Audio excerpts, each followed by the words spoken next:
اتحاد بنانے کی کوشش کر رہے ہیں عید کے بعد. جو آخری آپشن عمران خان صاحب کے پاس بچہ ہے وہ تحریک مولانا فضل الرحمان صاحب کے دروازے پر جا رہے ہیں بار بار. سارا اس نظام جعلی ہے تو ریزائن کریں, باہر آ جائیں, چھوڑیں یہ اپوزیشن لیڈر. مراد علی شاہ صاحب نے کہا تھا کہ جی میں حکومت ہم تو احتجاج نہیں کر سکتے, دھرنے نہیں دے سکتے. عمران خان صاحب تو چاہتے رہا, جو بڑے بھائیوں نے پیغام بھیجا انہوں نے کہا کہ اسی تنخواہ پر کام کرنا ہے اور ایوانوں سے باہر نہیں ہے. 15 مووز پر بچی نے مراد علی شاہ صاحب کو ناک آؤٹ کر دیا. میرے ساتھ فراڈ ہو. کال آئی ایک دن مجھے کہ جی آپ کے بیٹے کو ہم نے گرفتار کیا.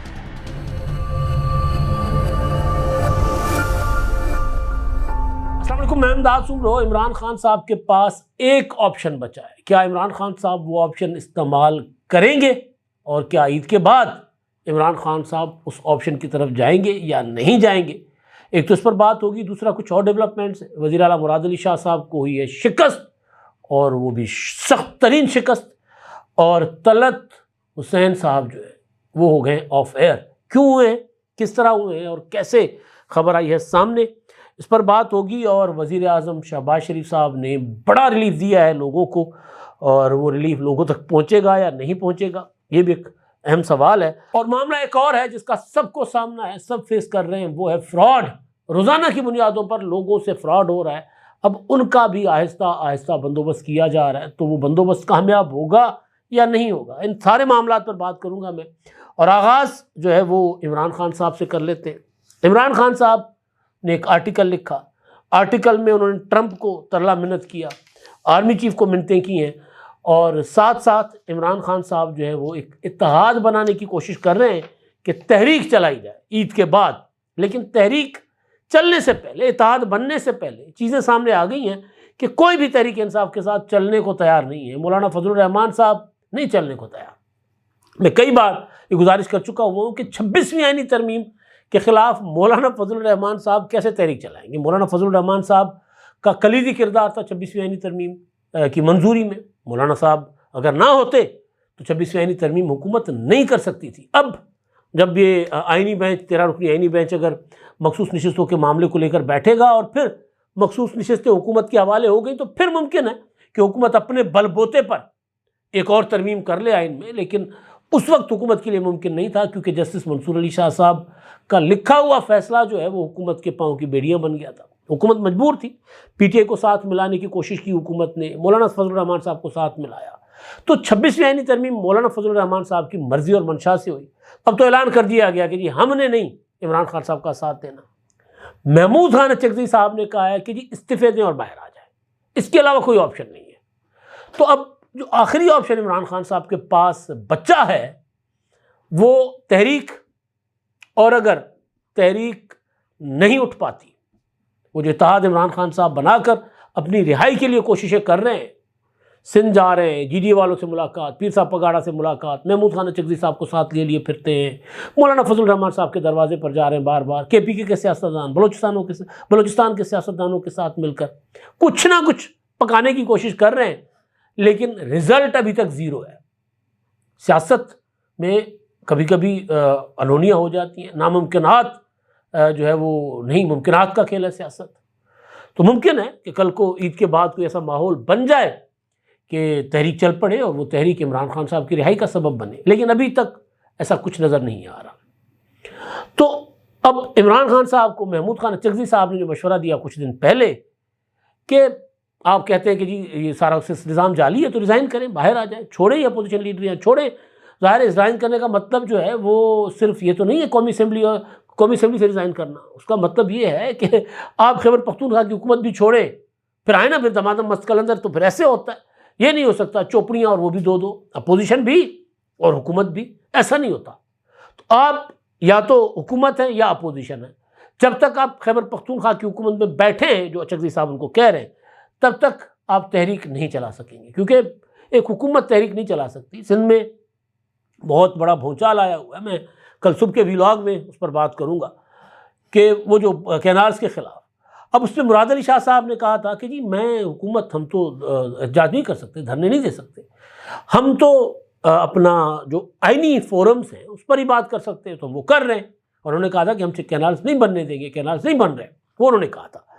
تو حکومت واقعی, حکومت کی جو پاؤں جو ہے نا وہ ہاتھ پاؤں بندھے ہوتے ہیں, حکومت احتجاج اور احتجاجی تحریکیں نہیں اس طرح چلا سکتی۔ ہاں اگر عمران خان صاحب علی امین گنڈا پور کو آزاد چھوڑیں اور پی ٹی آئی کے پی کے جو ہے باقی لوگ الگ ہوں اور پھر عمران خان صاحب کہیں کہ اب چلے تحریک میں، تو اس صورت میں کچھ اور ہو سکتا ہے، لیکن کوئی تحریک چل سکتی ہے۔ لیکن اگر عمران خان کہیں کہ جی صوبائی وسائل پر میں تحریک چلاؤں گا تو کاؤنٹر پروڈکٹیو ہوگا، اس میں عمران خان صاحب کو جس طرح پہلے منہ کی کھانی پڑی ہے منہ کی کھانی پڑے گی۔ تو اگر تحریک نہیں اٹھتی عید کے بعد تو آپشن کیا ہے؟ پھر آپشن ہے استعفے دو اور پھر کے پی کی حکومت چھوڑو اور پھر سڑکوں پہ آؤ۔ تو اس صورت میں یقیناً حکومت کے لیے مسائل ہوں گے، مگر تحریک انصاف کو جو بڑے بھائیوں نے پیغام بھیجا، انہوں نے کہا کہ اسی تنخواہ پر کام کرنا ہے اور ایوانوں سے باہر نہیں آنا۔ تو اب وہ عمران خان صاحب کو اگر نظر آئے گا کہ جی مجھے باہر نہیں آنے دیا جا رہا، جو کہ کل انہوں نے اپنے آرٹیکل میں بھی کہا تھا، جو آرٹیکل آج بلکہ چھپا اس میں انہوں نے کہا تھا کہ جی مجھے آفر کی گئی تھی کہ جی تم باہر آج اپنا نظر بندی تم کر لیتے، تمہیں اس میں بنی گالہ میں نظر بند کر لیتے ہیں اور پی ٹی آئی کو تھوڑا سا اسپیس دے دیتے، یہ مجھے آفر کی گئی، لیکن میں نے وہ آفر مسترد کر دی۔ تو آفر کہیں تھی ہی نہیں سرے سے، لیکن عمران خان صاحب تو چاہتے رہا ہوں۔ اگر عمران خان صاحب کو کسی تحریک کے نتیجے میں رہائی نہیں ملتی تو پھر عمران خان صاحب بقول علیمہ خانم صاحبہ کہ یہ جو لوگ بیٹھے ہوئے اسمبلیوں میں یہ کیوں بیٹھے ہیں؟ تو پھر عمران خان صاحب کے پاس آخری آپشن استعفوں کا ہوگا۔ اور پہلے عمران خان صاحب نے جب ان کے خلاف تحریک عدم اعتماد کامیاب ہو گئی تھی، پنجاب اور کے پی کے ان کے پاس تھے، تو قومی اسمبلی سے انہوں نے پہلے آپشن کے طور پر استعفیٰ دے دیا تھا۔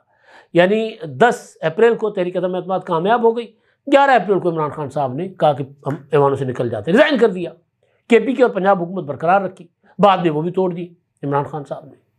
تو خان صاحب جو ہیں وہ استعفوں کا آپشن اس بار آخر میں استعمال کرنا چاہتے ہیں۔ تو اس میں کوئی اگر ہم کہیں کہ یہ ناممکن ہے کہ عمران خان استعفیٰ دیں تو ایسا نہیں ہوگا۔ یہ ممکن ہے کہ اگر عید کے بعد کوئی تحریک نہیں اٹھ پاتی تو عمران خان صاحب ریزائن کر دیں۔ عرفان صدیقی صاحب سابق وزیر اعظم نواز شریف صاحب کے بہت قریبی ساتھی ہیں، عمران خان صاحب کے آرٹیکل پر انہوں نے ایک ٹویٹ کیا کہ اسٹیٹمنٹ دی ہے۔ انہوں نے کہا ہے کہ جی امریکی میگزین ٹائم میں شائع ہونے والا عمران خان کا مضمون عالمی سطح پر پاکستان کے چہرے پر کالک تھوپنے کی انتہائی مذموم کوشش ہے۔ عمران خان کے مضمون میں حکومت، عدلیہ، مسلح افواج اور تمام دوسرے اداروں پر بے بنیاد الزامات عائد کرتے ہوئے پاکستان کی صورتحال کو سیاہ عہد قرار دیا گیا ہے۔ عمران خان کے مضمون میں یہ جھوٹا، غلط اور بے بنیاد دعویٰ بھی کیا گیا ہے کہ مذاکراتی عمل کے دوران انہیں عمران خان کو اڈیالہ جیل سے نکال کر ہاؤس اریسٹ کرنے کی پیشکش کی گئی تھی۔ یہ میں بھی کہہ رہا ہوں کہ کوئی ایسی آفر نہیں تھی۔ علی امین گنڈا پور نے ایک آپشن کے طور پر عمران خان صاحب نے یہ بات رکھی تھی کہ ہم یہ بات کر سکتے ہیں مذاکرات کے دوران کہ پہلے آپ تھوڑا سا اپنا رویہ نرم کریں، بیانات دینا بند کر دیں، ٹویٹر ہینڈل کو روک دیں، تو میں یہ بات کروں گا کہ جی آپ کو اڈیالہ سے نکال کر بنی گالہ میں ہاؤس اریسٹ کیا جائے۔ یہ علی امین گنڈا پور نے کہا تھا۔ عمران خان سے ایک آپشن ڈسکس کیا تھا کہ یہ ہم حکومت کے ساتھ ڈیل کر سکتے ہیں، اور یہ ڈیل کرنے کی کوشش کی گئی، ادھر سے انکار ہوا تو عمران خان نے کہا کہ مجھے آفر آئی تھی وہاں سے، ایسا کچھ نہیں تھا۔ اچھا جی، صدیقی صاحب کہتے ہیں کہ انہیں کسی بھی مرحلے پر سرے سے ایسی کوئی پیشکش کی ہی نہیں گئی تھی۔ بہتر ہوگا عمران خان بتا دیں کہ پیشکش کس کی طرف سے تھی، کس نے کی اور کب تک کب ان تک پہنچائی۔ یہ انہوں نے رد عمل دیا ہے۔ مراد علی شاہ صاحب ظاہر بہت متحرک وزیر اعلیٰ ہیں، اور میں اس دن سکھر میں تھا جب سکھر میں IBA سکھر میں پاکستان لٹریری فیسٹیول احمد شاہ صاحب کا بڑا شاندار میلہ لگا تھا، تو میں بہرحال نہیں جا سکا تھا، کوئی وجہ تھی، میں کچھ اور کاموں میں مصروف تھا، لیکن بہت متحرک ہے وزیر اعلیٰ صاحب۔ انہوں نے شہزاد رائے کی زندگی ٹرسٹ کے تحت SMB فاطمہ جناح اسکول میں ایک ان کی طالبہ ہیں، انڈر 18 ٹائٹل جیتا انہوں نے شطرنج کا، چیمپئن ہے شطرنج کی۔ ان کے ساتھ مہک بچی کا نام جو ہے وہ ہے مہک مقبول صاحبہ، ان کے ساتھ مراد علی شاہ صاحب نے کہا کہ آئے نا ذرا کر لیتے دو ہاتھ اس میں شطرنج میں۔ تو مراد علی شاہ صاحب شطرنج کے کیا کہا جاتا ہے کہ اچھے کھلاڑی ہیں، لیکن 15 مووز پر بچی نے مراد علی شاہ صاحب کو 15 موو سے چیک میٹ کر دیا، مراد علی شاہ صاحب کو ناک آؤٹ کر دیا، جیت گئی بچی، ظاہر چیمپئن ہے۔ لیکن شہزاد رائے صاحب کا کہنا ہے کہ مراد علی شاہ صاحب نے بہت اچھا کھیل کھیلا، لیکن ظاہر ہے پریکٹس ہوتی ہے، وہ بچی اس کی کھلاڑی ہیں، پروفیشنل کھلاڑی جو ہوتی ہیں، چیمپئن ہیں، اور ظاہر ہے مراد علی شاہ صاحب تو ایک شوقیہ کھلاڑی ہوتے ہیں نا، ایک شوقیہ فنکار جس طرح، تو وہ تو شوقیہ کھلاڑی تھے، لیکن بہرحال ایک اچھی چیز یہ ہے کہ انکریجمنٹ ہوتی ہے بچوں کو، کہ پہلے تھا نا پڑھو گے لکھو گے بنو گے لواب، کھیلو گے کودو گے ہوگے خراب، تو اب یہ نہیں ہے اس طرح دنیا میں، پڑھنا لکھنا بھی ساتھ ساتھ، کھیل بھی ساتھ ساتھ۔ اور ایک بہت اچھی بات کی شہزاد رائے نے، وہ یہ ہے کہ جی ہم یہ جو بچے موبائل اسکرین پر لگے رہتے ہیں نا، اس طرح کے کھیلوں سے ہم بچوں کو کم از کم ایک جو ہے نا پازیٹیو جو ہے وہ اس طرف لے کر جا سکتے ہیں، اور اسکرینوں سے بچوں کو کچھ دیر کے لیے ہٹا سکتے ہیں۔ تو ایک چیز میں نے آپ کے سامنے یہ بات رکھنی تھی۔ اور ایک اور معاملہ طلعت حسین صاحب کا، بہت منجے ہوئے صحافی ہیں، بلکہ اگر میں یہ کہوں کہ پاکستان الیکٹرانک میڈیا میں اگر سب سے پہلے کسی نے اپنے جھنڈے گاڑے تھے، پی ٹی وی، طلعت حسین صاحب، اور ان کے ساتھ ایک اور خاتون ہوتی تھی، اب وہ بڑا کترینہ حسین صاحبہ، بڑا کمال قسم کا ان کا ایک ہوتا تھا، پروگرام بھی ہوتا تھا پی ٹی وی میں، ہم چھوٹے ہوتے تھے دیکھا کرتے تھے۔ تو طلعت حسین صاحب نے بہت جھنڈے گاڑے ہوئے اور کبھی اینٹی اسٹیبلشمنٹ رہے۔ ان دنوں ان کا موقف اینٹی عمران خان ضرور ہے، لیکن کہیں کہیں اینٹی اسٹیبلشمنٹ بھی ان کی بات آ جاتی ہے، لیکن بہرحال وہ کوئی مجھے نہیں لگتا کہ کسی کی آنکھ میں کھٹکتے ہوں گے، جس طرح حبیب اکرم کو کر دیا گیا آف ایئر، اور جس طرح دوسرے لوگوں کو کیا جا رہا ہے۔ تو طلعت حسین صاحب نے بہرحال وہ بھی آف ایئر ہو گئے۔ اب ان کا تعلق اسٹیبلشمنٹ پر تنقید کرنے یا اینٹی اسٹیبلشمنٹ ہونے کی وجہ سے ان کے آف ایئر کا، یا کوئی اور وجہ ہے، وہ تو ابھی تک سامنے نہیں آئی، لیکن جو خود طلعت صاحب نے ٹویٹ کیا ہے وہ یہ کہہ رہے ہیں کہ جی میں سما ٹی وی اور STH یعنی سید طلعت حسین جو ان کا یوٹیوب چینل ہے، ان سے آف ایئر جا رہا ہوں ذاتی وجوہات کی بنا پر، اور ہو سکتا ہے کہ یہ دورانیہ جو ہے وہ کچھ لمبا ہو، کچھ دنوں سے زیادہ لمبا ہو، اور جلد واپس آؤں گا۔ تو چمگوئیاں یہ ہونا شروع ہو گئی ہیں کہ کہیں طلعت حسین صاحب کو بھی آف ایئر تو نہیں کیا گیا۔ ایک یہ معاملہ تھا، لیکن مجھے نہیں لگتا کہ وہ حکومت یا اسٹیبلشمنٹ کی طرف سے وہ آف ایئر ہوئے، لیکن پتہ نہیں چلتا، ادھر پتہ نہیں چلتا بھائی کب کہاں کون برا لگ جائے۔ یہ عجیب جو ہے نا وہ ہمارے ہاں سین ہے۔ آج بھی بیٹھک میں میں نے بات کی تھی کہ یہ طریقہ چلنا نہیں ہے، کہ جی کل آپ خود ہی لوگوں کو بنا رہے تھے، آج خود ہی بگاڑ رہے ہیں، تو ایسے نہیں ہوتا۔ ایک پروجیکٹ ختم کرنے کے لیے دوسرا پروجیکٹ ایسے نہیں ہوتا۔ تو اگر واقعتاً آئین اور قانون کی حکمرانی ہونی ہے تو سیاستدانوں کے حوالے معاملات کیے جائیں، اور سیاستدان پھر حقیقی اظہار رائے کی آزادی صحافت، پارلیمنٹ اور ان سب چیزوں کو مد نظر رکھتے ہوئے، یعنی ان آئین اور قانون کے اندر سب کو آزادیاں دینے کے پابند ہوں، تب جا کے معاملات چلیں گے، ورنہ پھر ہم وہی دائروں میں گھومتے رہیں گے، وہی دائروں میں۔ کل نون لیگ اور پیپلز پارٹی زیر اعتاب تھی، آج پی ٹی آئی، اور پھر پی ٹی آئی کے چاہنے والے جو میں اینکر کہوں، صحافی کہوں، ولاگرز کہوں، یوٹیوبر کہوں، بہرحال ان کے دھڑے کے لوگ جو ہیں وہ زیر اعتاب ہوں۔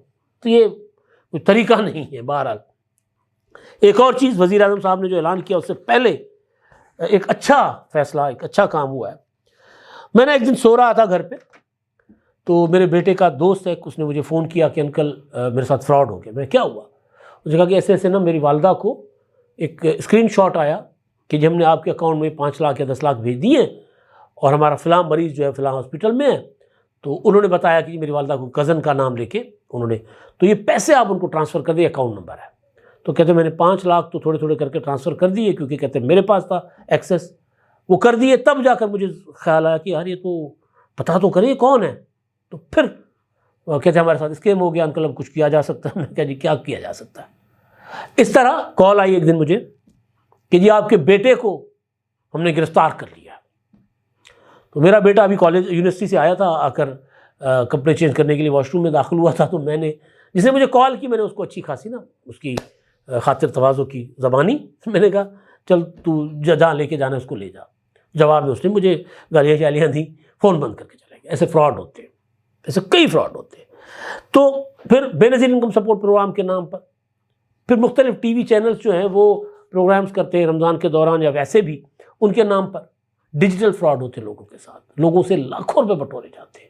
اور لوگ ظاہر انسان بنیادی طور پر لالچ اتنی ہوتی ہے انسان کے اندر کہ وہ سوچتا کم ہے، پھر وہ جو کہتا ہے یار پیسے وہ ابھی بس آپ اتنے پیسے بھیج دیں، آپ کو بھیج دیتے، پھر بھیج کے تھوڑے تھوڑے کر کے نا اچھا خاصا ناس مار دیتے ہیں۔ تو بہرحال اس کے لیے یہ ہوا ہے کہ حکومت پنجاب نے ایک آگاہی مہم کا فیصلہ کیا ہے کہ سوشل میڈیا پر یہ جو فراڈ ہوتے ہیں ان سے بچنے کے لیے یعنی ٹویٹر، فیس بک، یوٹیوب سب پر آگاہی مہم چلائی جائے گی، اور واٹس ایپ پر بنیادی طور پر یہ فراڈ ہوتے ہیں، واٹس ایپ کی کال ٹریس ہونا مشکل ہوتی ہے، تو یہ کہا گیا ہے کہ جس پہ حکومت نے فیصلہ کیا ہے کہ لوگوں کو آگاہ کیا جائے گا۔ آخری چیز اور وہ یہ ہے کہ جناب وزیر اعظم شہباز شریف صاحب نے اسلام آباد میں ایک تقریب سے خطاب کرتے ہوئے جو 20 ارب روپے کی خطیر رقم مختص کی ہے رمضان پیکیج کے لیے، اور یہ رقم پچھلے سال تھی 7 ارب روپے۔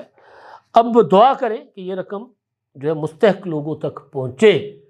ہوتا یہ ہے کہ اگر یہ ڈائریکٹ لوگوں کے اکاؤنٹ میں چلی جائے گی تو پھر تو کوئی اس میں بہت زیادہ ہیرا پھیری نہیں ہوگی، لیکن اگر اس میں آپ لوگوں تک کے گھروں تک راشن پہنچائیں گے تو پھر ایک ٹھیکیدار، پھر ڈسپیچر، پھر پتہ نہیں کتنے پھر جا کے کوئی چھوٹا سا حصہ مستحقین تک پہنچتا ہے۔